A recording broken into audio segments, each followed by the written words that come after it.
Main hantam kerobo, AHY silir manuver kubu Caimin.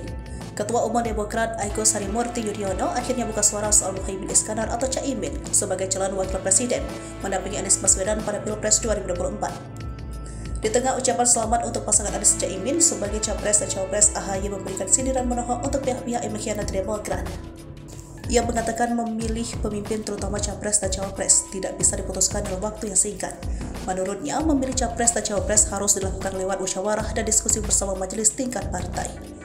Tak hanya itu, AHY juga menyinggung dalam berpolitik juga harus mengutamakan etika yang menekankan untuk meraih tujuan cara yang dilakukan tidak boleh merugikan pihak lain. AHY menilai ada baiknya untuk tidak menghalalkan segala cara demi mencapai tujuan. AHY pun mengingat sejak awal Demokrat sudah memberi peringatan agar partai pemimpinnya itu tidak dipaksa menerima keputusan yang diambil secara sepihak. Ia mengatakan koalisi perubahan dibentuk atas dasar rasa saling percaya satu sama lain. Karena itu, AHY pada akhirnya Demokrat memilih untuk mundur dari koalisi perubahan ketimbang harus menerima keputusan yang tidak melibatkan semua anggota partai koalisi. Sebagai informasi, pada Kamis 31 Agustus 2023, Demokrat lewat Sekretaris Jenderal Partai Teguh Rifki Hasyah membeberkan pengkhianatan yang dilakukan Nasdem.